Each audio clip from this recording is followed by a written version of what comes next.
예, 오늘이 한중수교 30주년을 맞는 날이죠. 그래서 오늘 중국에 대해서 깊이 또 생각해 보겠습니다. 기회의 땅에서 공포와 위협의 대상으로 된 것이 아니냐라는 인식 또 최근 늘어나고 있죠.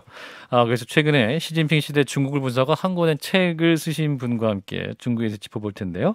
차이나 쇼크, 한국의 선택이라는 책의 저자이세요. 한정원 작가 모셨습니다. 어서 오십시오, 작가님. 네, 반갑습니다. 네, 우리 김정혁 대변인과 김성희 소장님도 네, 인사 나눠주시고. 네, 안녕하십니까. 자, 대개는 이렇게 이제 중국 얘기하면 이제 교수님이나 뭐 학자나 언론인 뭐 이렇게 보시는데 평범한 직장인이시라고 저희가 소개를 해드려야 어떻게 소개해드려야 될까요? 예, 평범한 직장인이 맞습니다. 맞습니다.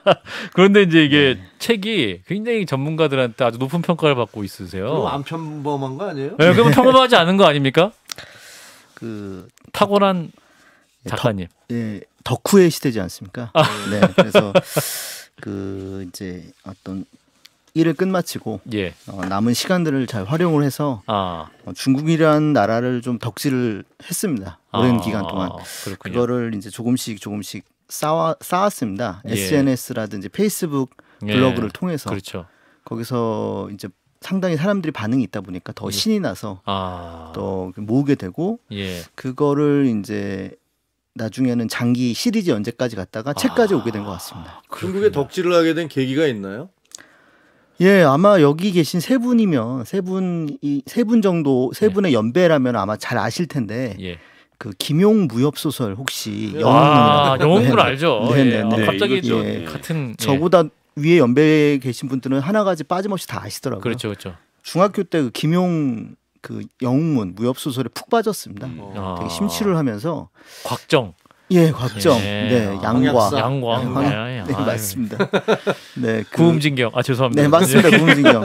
구음진경 있고 구양진경도 있습니다. 그러면서 이제 중국의 역사, 철학, 문화까지 아예 또 파괴됐습니다. 그 무협 소설에서 더 나아가서. 그러면서 그게 좀 시작이었던 것 같습니다. 중국에 대한 덕질에. 그래서 대학 전공도 중국 문화를 하셨고. 예, 맞습니다. 그리고 이제 직장 생활도 중국에서 하시게 됐고. 네, 첫 번째 회사에 입사를 하자마자 1년 만에 그 신규 중국 공장에 파견을 나갔습니다. 그래서 주재원 생활을 한 6년 정도 현지에서 그렇게 했었습니다. 그러시니. 그러니까 이제 골방에서 중국 연구하신 게 아니라 중국에 실제로 살아보시고 몸으로 부딪히시고 하셨고. 그러면서 이제 또 책 읽는 걸 또 좋아하다 보니까 중국 관련된 책들이라든지 그리고 중국 관련된 뉴스 보도들은 또 빠짐없이 그 관찰했다고 해야 하나? 근데 그게 이제 뭐 제가 업무적인 것보다는 재미 때문에 순전히 재미와 즐거움 때문에 많이 보게 됐고요.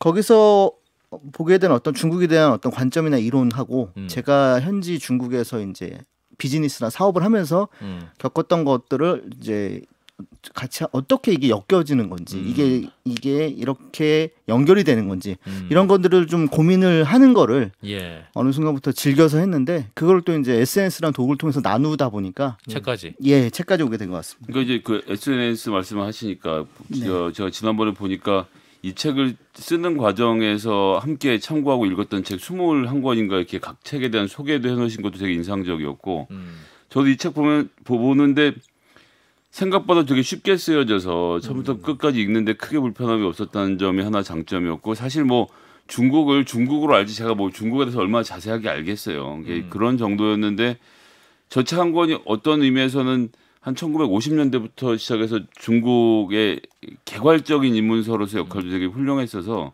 아주 재밌게 봤습니다. 책의 첫 문장이 굉장히 인상적이었어요. 일본이 100년의 적이면 중국은 1000년의 적이다. 놀랍게도 김정은 위원장이 한 말이었었는데. 그 말이 제 책의 어떤 전체적 주제를 관통하는 거죠. 네, 맞습니다. 그래서 잘 보셨습니다. 관통하는 역시 전문적인 방송인은 다르구나. 저도 평범한 직장으로서 새삼스럽게 느끼게 됩니다. 그래서 그 뭐랄까 이제 작가님의 문장 중에 보면 중국에 대해서 이게 실체적 위협이고 거대한 리스크다라고 이제 표현하신 그 문장이 뭐랄까. 이제 우리가 정말 그 중국에 제대로 인식하는 렌즈가 될 것 같은데 어떤 점에서 그런가요? 우리가 이제 가장 사람한테 생생한 기억이라는 건 최근 일이지 않습니까? 최근에 있었던 그러니까 뭐 하루 전에 있었던 일이 한 달 전보다 더 생생하고 1년 전이 10년 전보다 생생한데 그렇죠. 항상 우리가 이제 한국 사람들한테 공통의 기억은 가장 이제 생생한 기억이 일본의 침략이다 보니까 그렇죠. 일본을 가장 위협을 보고 일본에 대해서 굉장히 어떤 안보적 리스크로 봤는데 예.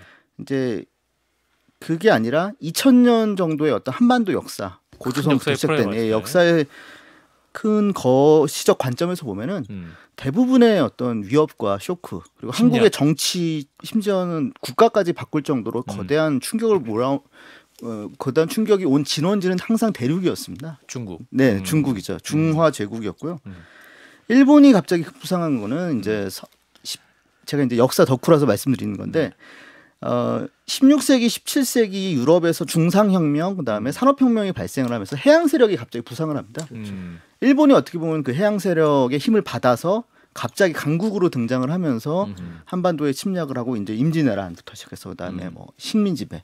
그것 때문에 이제 우리가 잠깐 시야가 갑자기 그 항상 디폴트, 그러니까 상수였던 대륙에서의 어떤 안보적 위협을 잠깐 머릿속에서 이제 뒤로 밀린 거죠. 아하. 인지적으로. 아하. 네.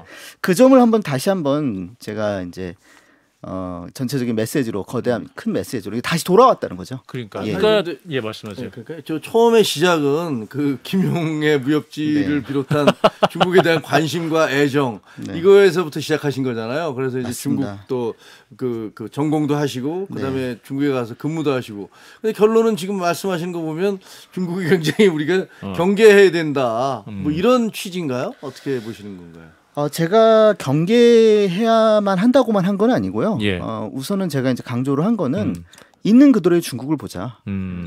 제가 제 책에도 썼지만 저도 그 짱깨주의의 탄생이라는 문재인 전 대통령께서 추천하신 그 책에 대해 장점도 제가 이 책에 썼습니다. 어떤 점이냐면은 지나치게 현재 중국에 대한 반감이 과열돼 있다. 그리고 그 반중 감정이 가장 반중 감정을 가장 자극하는 게 바로 이제 억지 주장이죠. 중국에서 뭐 김치도 우리 거, 한복도 우리 거. 예. 이런 극단적인 국수주의적 여론이 중국에서 결코 다수가 아니다, 주류가 아니다. 거기서도 소수다.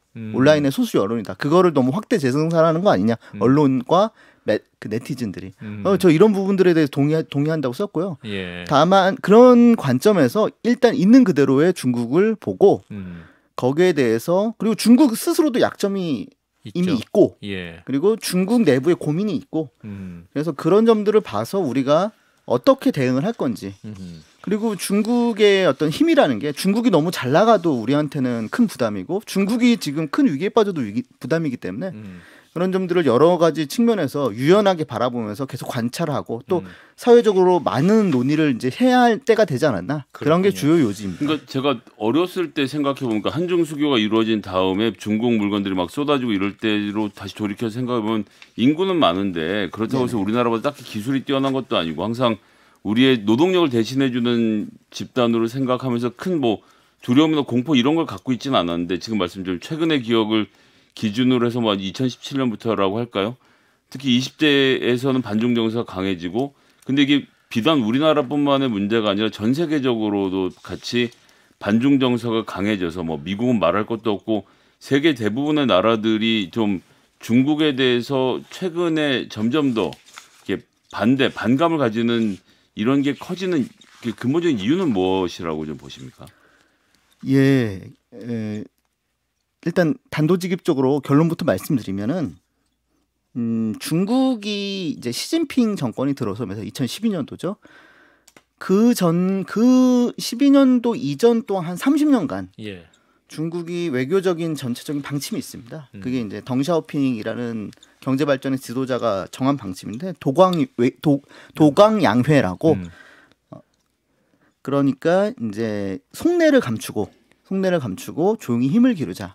그리고 최대한 잘 지내자. 다른 나라들과. 그 속내라는 건 사실 원래 가장 위대했던 제국과 찬란한 문명 그리고 마땅히 전 세계인들로부터 받아야 한 존경을 받는 위대한 중국. 문명 제국 이거를 부활하고 그 영향력을 투사하자는 건데 때가 될 때까지 기다리자는 거죠. 그 전까지는 그래서 중국이 그리고 그런 점이 있었고요. 경제적으로는 선진국 그 선진 경제, 한국하고 한국 등 이런 나라들하고 잘 지낼 수밖에 없었습니다. 왜냐하면 그때는 방금 말씀하신 대로 중국은 저부가 가치 산업, 그러니까 노동력을 통한 저부가 가치 산업으로서 경제 성장에 매진하고 있었고 거기에 필요한 부품이라든지 설비 같은 자본재, 중간재는 바로 한국 같은 나라, 좀 더 고부가가치 산업을 하는 나라가 공급을 해주니까 서로 윈윈이었죠. 서로 보완적이었죠. 산업 구조가. 그래서 경제적으로나 정치 외교적으로나 주변 국가, 더 나아가 다른 나라들, 한국이 가장 대표적이죠. 잘 지낼 수밖에 없었습니다. 경제적으로도 윈윈이었고 외교적으로도 중국이 그렇게 딱 뾰족하거나 공격적이지 않고, 물론 일부 이슈에 대해서는 상당히 좀 날카롭게 하기도 했지만 뭐 자기들이 내정 간섭이라고 하는 부분들. 예. 근데 그런 거를 이제 시진핑이 집권을 하면서 시진핑 주석이 이제 때가 됐다. 우리가 더 이상 이렇게 속내를 안 감춰도 되지 않는구나 하면 선언을 하면서 방금 말씀하신 이제 기회가 아니라 전 세계인들의 어떤 반중 감정을 일으킨 그런 새로운 어떤 차이나 쇼크의 시대가 열린 거죠. 2013년 시진핑 정권 출범, 그리고 이제 2016년 사드 사태 요 발발을 이제 한중 관계가 이제 황금기 20년 후에 맞게 된 변곡점으로 평가를 하셨는데, 이 시기와 더불어서 세계도 비슷한 시각으로 또 중국에 대해 인식을 하고 또 위협을 좀 바라보게 된 그런 계기가 된 거군요. 결과적으로 보면. 예, 맞습니다. 그리고 요게 이제 2013년부터 16년은 이제 우리가 일반인들이 피부로 느끼는 어떤 중국이 변했다라는 가시적으로 그리고 피부로 느끼는 그런 변곡점이었고요. 예. 사실 이렇게 변하게 된 중국의 어떤 그 사정과 어떤 그 전에 어떤 중국이 이렇게 자기 인식과 세계 인식을 변하게 된 거는 좀 더 전입니다. 2008년하고 2012년도인데요. 제 책에도 썼지만. 예. 계속 말씀을 드리면 2008년도에 금융위기가 닥치면서 이제 미국이 주창한 신자유 질서가 완전히 무너졌죠. 그렇죠. 미국의 유신도 깎이고. 예. 당시에 중국이 굉장히 빠르게 대처를 했습니다. 재정 정책을 특히. 공산당이라는 어떤 그 공산당 일당 독재라는 게 효율성이 있지 않습니까? 그렇죠. 정책 결정에 있어서. 굳이 어떤 토론과 타협을 할 필요가 없으니까.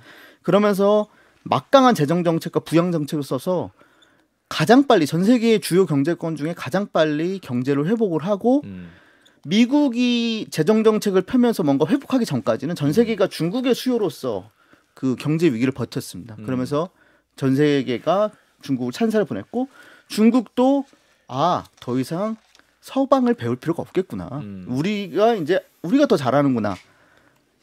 라는 인식을 하면서 아마 도광야계를 폐기해도 되겠구나라는 게 아마 컨센서스가 퍼지게 됐고 2012년도에 이제 중국 대선이 있었습니다. 그러니까 중국의 대선은 당대회인데 5년마다 하는 그 당대회가 이제 10월달에 열리는데 2012년도 그때 이제 시진핑이 공식으로 총서기에 취임을 하면서 최고 지도자에 오르는데 그해 5월달에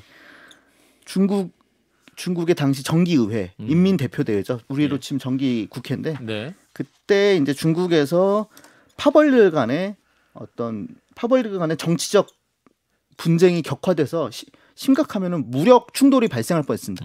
내란이 발생할 뻔한 위기가 있었습니다. 큰 위기가. 예. 그때 이제 아마 이제 그런 일련의 과정을 거치면서 시진핑 주석이나 그 보좌 그룹, 시자진이라 부르는 그 보좌 그룹이 생각하기에 뭔가 기강을 잡아야겠다.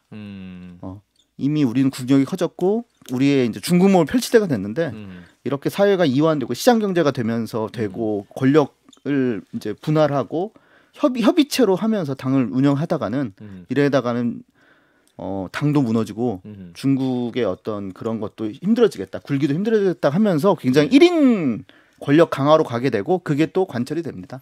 그게 좀 변곡점이었습니다. 그 2016년인가요? 그 트럼프 대통령이 그 당선이 됐을 때 마라라고에 가서 시진핑 그 주석이 한 얘기가 그 한국은 그러니까 한반도는 오랫동안 중국의 속국이었다. 뭐 이런 얘기를 트럼프한테 했던 걸로 나중에 이제 알려져서 저희들한테 이제 반감을 사기도 했는데 그 말씀하신 대로 도광양해에서부터 시작해서 등소평의 도광양해에서 최근에 얘기하는 중국몽이라는 것은 결국은 중화 질서, 그러니까 중국을 중심으로 해서 다른 나라들이 조공을 바치던 그 과거의 그 외교적 형태를 다시 복원하겠다 이런 얘기 아닌가요? 예, 정확히 맞습니다. 정확히 맞고요.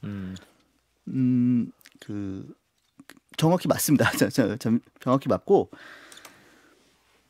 중국 지금 현재 제가 봤을 때 예. 한중 관계가 왜 이렇게 긴장 국면인지 왜 이렇게 서로 이제 굉장히 불편하고 지는지 이거를 좀 본질적으로 생각을 해보면은 예. 현재 한국과 중국이 서로를 보는 관점에서 서열 정리가 안 된 거거든요. 서로가 인정하는. 아하. 예를 들어서 이런 겁니다. 중국 입장에서는 이제 우리가 아편 전쟁부터 시작된 150년의 어떤 수모와 그런 굉장히 고통의 수모와 어떤 치욕의 역사를 극복을 하고 과거 위대했던 천하를 주재하는 그런 가장 그 중화 질서 그리고 중화 제국의 시대로 다시 돌아왔다. 우리가 다시 돌아왔다.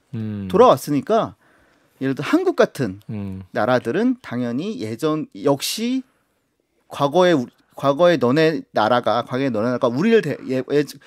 너네 나라가 그 당시 중국을 대하듯 지금 이제 너네도 우리를 그렇게 대해야 할 때가 됐다라는 건데 반대로 우리 입장에서는 인정 못하죠. 지금 그렇죠. 우리는 이미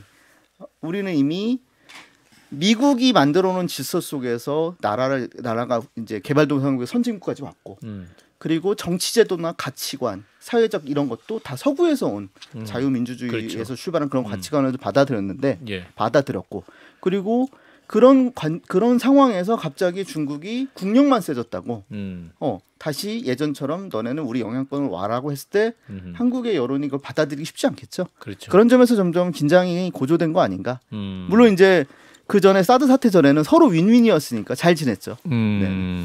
그럼 서로 이제 객관적으로 우리도 중국을 바라봐야 하고 또 우리의 목소리도 내야 될 땐 내야 되는 그런 상황인데 사실은 뭐랄까요? 우리나라가 여전히 좀 착시 현상이 있는 걸 수도 있겠는데 삼성전자랑 현대자동차에 가려가지고 우리의 산업이 여전히 중국보다 앞서고 있다고 생각하시는 분 많은데 실제적으로 보면 이미 우리나라는 추월한 부분이 너무나 많은 상황인 거죠.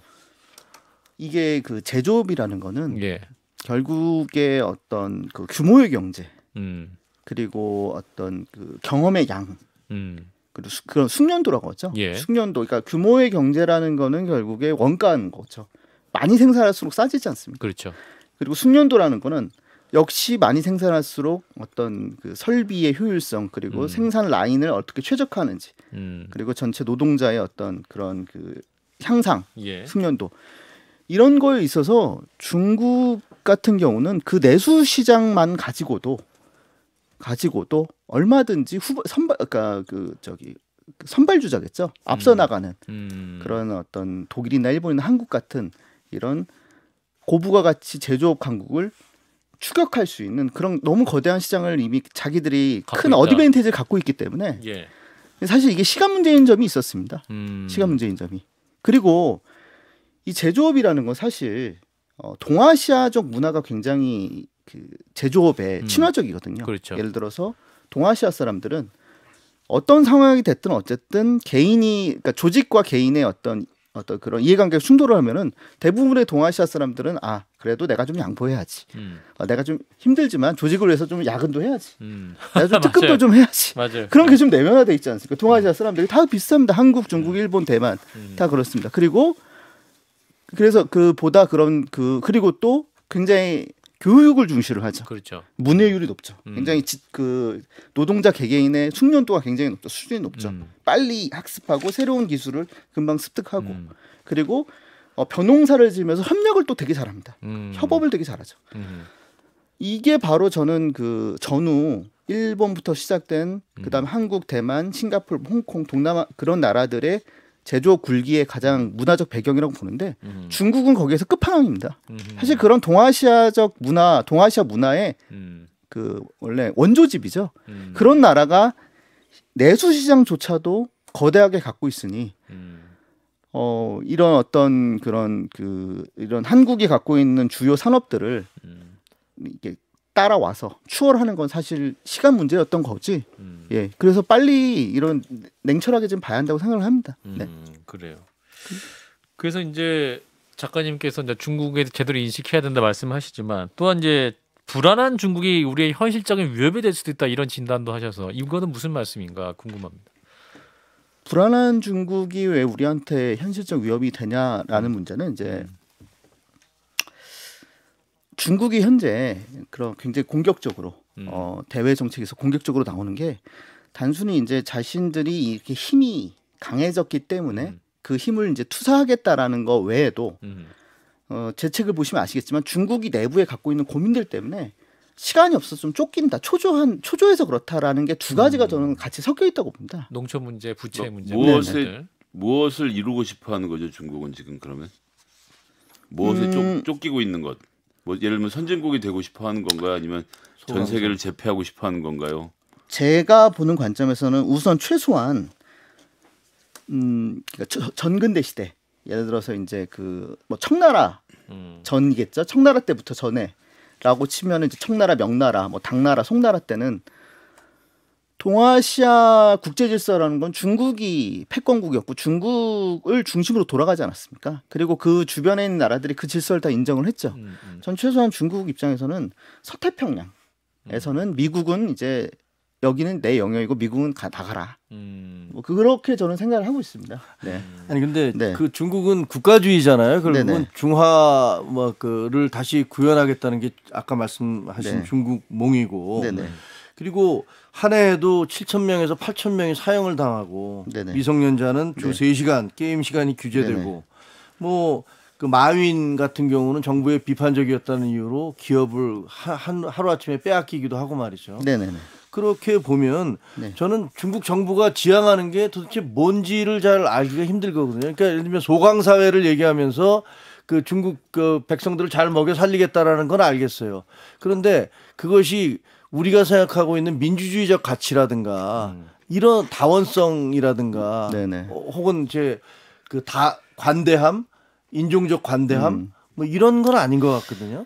그 뭐 잘 맞는 지적이시고요. 그러니까 우리가 지금 현재 중국에 대해 느낀 당혹함을 잘 요약해 주신 것 같습니다. 왜냐하면 우리는 이미 그 서구에서 받아들인 자유주의적 가치관, 민주주의적 가치관을 내면화했고 사회적으로 그 가치관에 따라서 사회를 운영하고 있지 않습니까? 그러니까 우리 입장에서 굉장히 당혹감을 느끼죠. 그런데 국력은 점점 강해지니까 정말 이 중국이 그렇다면 세계적 질서를 움직인다면 이건 어떻게 되는 건지 약간 걱정도 되는 측면이 있고요. 중국 사실 그 시진핑이 집권하기 전만 하더라도 중국 내부에서도 중국의 미래에 대해서 굉장히 갑론을박이 많았습니다. 당 내에서도 그렇고 당 밖에서도 그렇고. 한쪽에서는 우리가 결국에 경제만 이제 시장 경제 하지 말고 정치도 개혁을 해야 한다.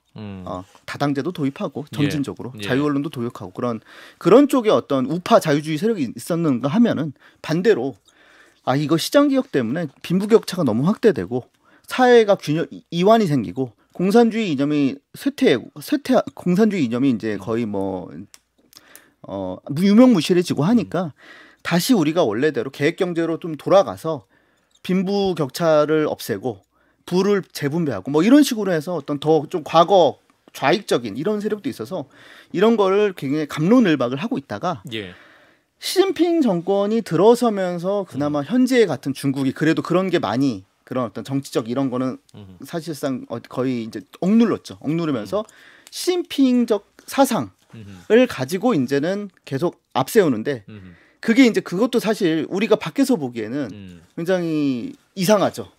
좀 키메라라고 해야 하나? 그 키메라라는 동물이 여러 가지 동물들을 조합해 있지 않습니까? 중국이 사실 여전히 시장 경제는 돌아가지만 정치는 여전히 일당 독재고 뭐 공산주의 이념과 민족주의를 동시에 내세우고 그러면서 여러 가지 무리한 조치를 내세우고 저는 이 중국의 어떤 그런 키메라 같은 거를 되게 한마디로 요약을 한 그런 정치학자 책을 되게 재밌게 읽었는데 그게 뭐냐면 그 책에서 지적하는 게 뭐냐면 중국의 정치는 현능주의다. 현능주의. 그 플라톤이 저작한 그 국가론 거기 보면은 그 이상적인 국가라는 거는 가장 지혜로운 가장 지혜로운 엘리트들, 그러니까 소위 말하는 현자의 왕이라는 사람이 철학의 왕이라는 사람들이 독재 정치를 해서 사회를 운영해야 한다고 하지 않습니까? 예, 필라소퍼 킹. 예, 그렇죠, 그렇죠. 저는 지금 중국의 어떤 그 공산당의 통치가 겉으로는 절대 그렇게 내세우진 않지만 엘리트 통치라고 봅니다. 실제적으로. 예, 예. 그렇게 이해하면 조금 이해가 됩니다. 그러니까 상황에 따라서 굉장히 변화무쌍한 정책들을 조합하거든요. 저는 이제 그 신문사에 있을 때 우리 중국 특파원 올해 한 분한테 물어본 적이 있어요. 야, 어떻게 자본주의 경제 체제를 저렇게 얘기하면 그 발전시키면서 정치적으로는 일당 독재를 계속 유지할 수 있냐? 이게 충돌을 일으키지 않느냐?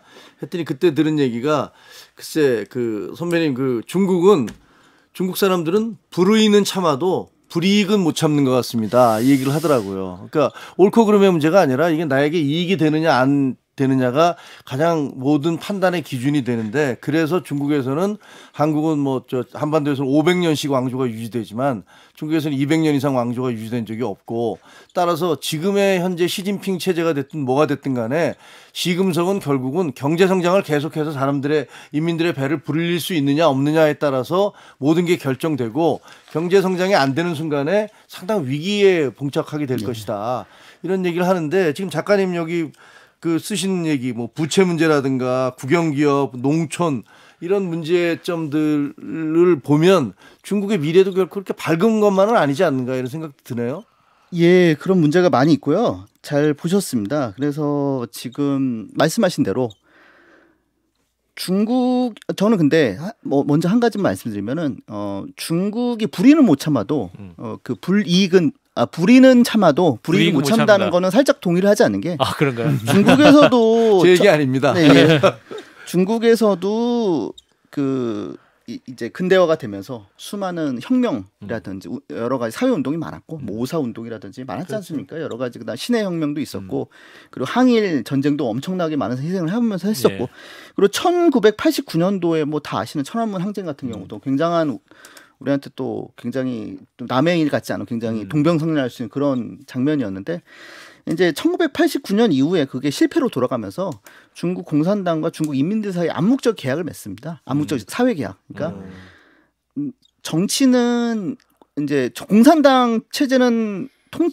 저항은 안 할 테니까 대신 경제 성장을 해서 우리가 이제 부가 늘어나고, 그러니까 워낙 가난했으니까 어느 정도는 이제 우리가 당분간 경제 성장에 집중해서 인민들이 잘 살게 하고 경제적 기회를 주겠다. 뭐 이게 이런 사회적 계약에 의해서 이제 그동안 쭉 흘러왔다고 보는데요. 방금 말씀하신 대로 지금 그 약속이 지금 점점 흔들리고 있죠. 굉장히 흔들리고 있죠. 지금 경제 성장 굉장히 안 좋지 않습니까? 뭐 여러 가지 악재가 있는데 제로 코로나, 경직된 제로 코로나라든지 서구와의 어떤 무역 관계 악화, 뭐 기술 봉쇄, 그리고 뭐 우크라이나 전쟁도 있고 그런 상황인데 이제 그런 측면에서 보면은 이제 그 중국 공산당의 어떤 집권 정당성이 어떻게 보면 두 가지인데 왜냐하면 공산주의 이념이라는 게 유명무실해졌기 때문에 첫 번째는 경제 성장이었다면 잘 살게 해주겠다. 두 번째는 이제 중국몽을 이루게 해주겠다. 그건 뭐냐?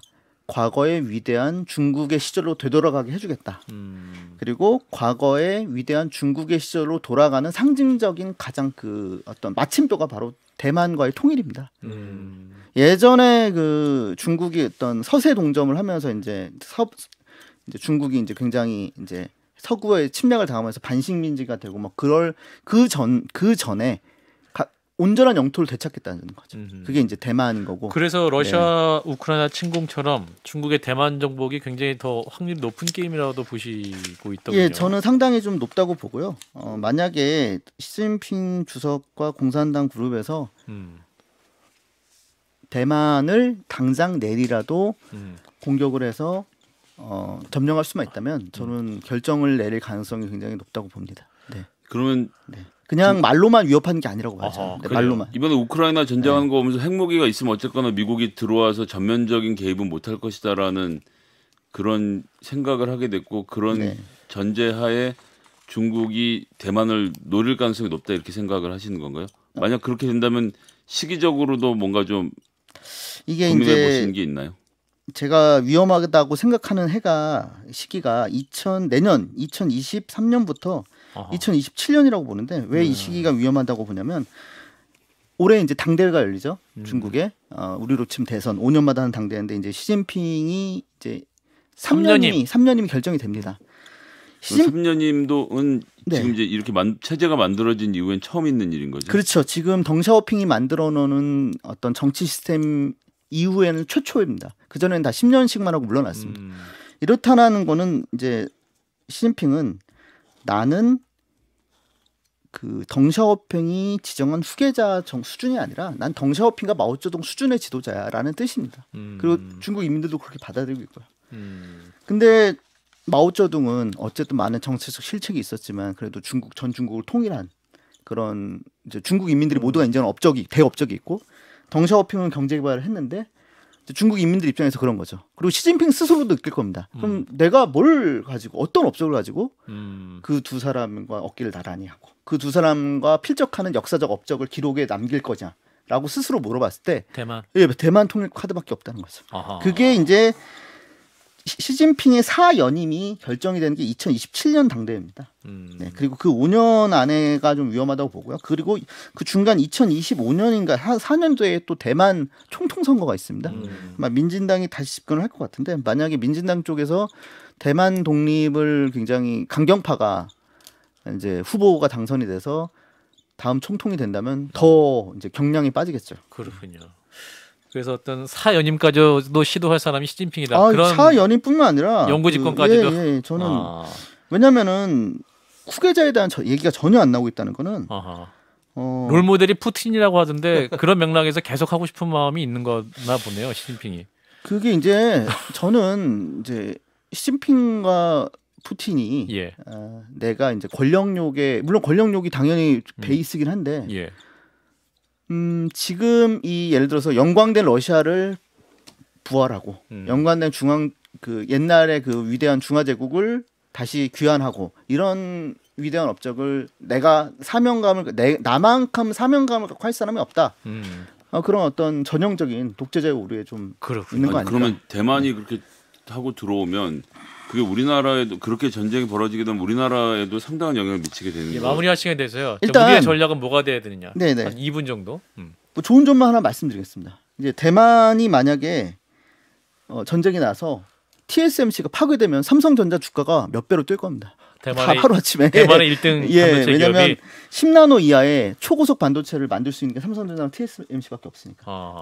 근데 그거 이상으로 큰 위기가 있는 게 뭐냐면 첫 번째로 대만 해협 사이에 미중 간의 무력 분쟁이 발생을 하면은 미국이 당연히 가장 가까운 기지에서 군대 출동을 원할 거고 그게 이제 주한미군하고 주한미군인데 주한미군이 이제 오산 공군기지에서 미군 전투기와 화물기를 출동을 한국 정부에 요청했을 때 한국 정부가 어떻게 답할 건지 만약 미국 정부의 요구를 응하면은 중국의 미사일이 우리의 한반도에 날아올 수 있는데 뭐 그런 굉장히 큰 딜레마가 있고요.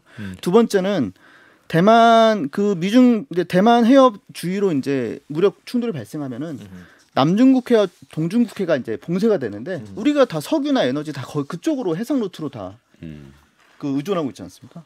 독일이 지금 올해 독일 시민들이 지금 가스가 없어서 겨울에 난로를 이제 뗄 거라고 뭐 그런 정도의 심각한 위기인데 그게 남의 일이지 아니지 않을까? 제대로 대비가 안 된다면. 네. 결국 이러한 상황에서 우리 대한민국은 굉장히 냉철하게 중국과의 관계를 만들어 가야겠네요. 그리고 그런 이제 정부와 시민사회, 민간 영역이 이제 중국 문제에 대해서 활발히 논의해야 한다는 거죠. 단순히 어떤 외교 문제, 외교관들한테 정부한테 맡기는 것 이상으로 이제 관심을 갖고 지켜봐야 한다는 거죠. 만약에 대만을 침공하면 바로 함락이 될 거라고 보시는 거예요. 일부 군사 전문가들은 우크라이나처럼 쉽지 않다 결코. 그게 안 되니까 아직 시진핑이 이제 참고 있는 거겠죠. 네. 알겠습니다. 쉽지 않으니까 아직까지는. 중국 얘기는 정말 할 얘기가 너무 무궁무진해서요. 자, 오늘은 일장을 여기서 마무리하도록 하겠습니다. 자, 책의 첫 문장 다시 읊으면서 마무리하죠. 일본이 100년의 적이면 중국은 1000년의 적이다. 이 문장을 다시 한번 음미하면서 향후 한중 관계 어떻게 만들 것인가 생각해 보게 됩니다. 자, 함께해 주신 분은요 한차원 작가였습니다. 고맙습니다. 감사합니다. 좋아요, 구독, 알림 설정.